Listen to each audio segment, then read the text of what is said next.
दोस्तों आज की इस वीडियो में हम बात करेंगे डेब्ट टू इक्विटी रेशो के बारे में। डेब्ट टू इक्विटी रेशो से हमें पता चलता है कंपनी के ऊपर कितना कर्जा है। मार्केट में बहुत सारी आपने ऐसी कंपनीज को देखा होगा जिनका प्राइस बहुत तेजी से ऊपर जा रहा है, या फिर ऐसी कंपनीज को देखा होगा जो बहुत ज़्यादा डिविडेंड दे रही हैं। ऐसा कंपनी लोन लेकर भी कर सकती है। लोन दो तरीके के होते हैं, शॉर्ट टर्म लोन और लॉन्ग टर्म लोन। जो शॉर्ट टर्म लोन होते हैं वो कंपनी को 12 महीने के अंदर वापस देना होता है, और जो लॉन्ग टर्म लोन होता है वो कंपनी धीरे धीरे देती रहती है।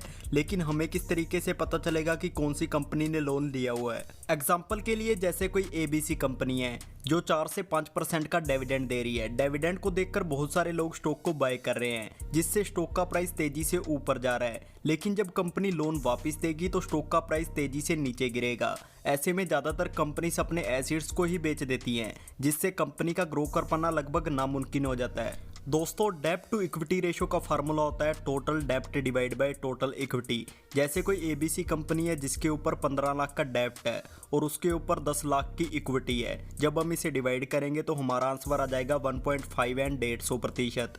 तो जो कंपनी के ऊपर 1.5 डेब्ट है ये ज़्यादा है या फिर कम है? अगर आपको कंपनी के ऊपर कोई भी डेब्ट नहीं देखने को मिलता तो वो सबसे बड़ी है। जैसे हमने यहाँ पर एग्जांपल के लिए टाटा स्टील के स्टॉक को ओपन किया हुआ है। इसका करंट प्राइस 104 रुपीज़ है और इसका डेब्ट टू इक्विटी रेशो 1 से कम है। अगर इस कंपनी के ऊपर जो थोड़ा सा कर्जा है अगर उसे कंपनी वापस लौटाती है तो मुझे नहीं लगता इस कंपनी के शेयर प्राइस के ऊपर कोई भी फर्क पड़ेगा।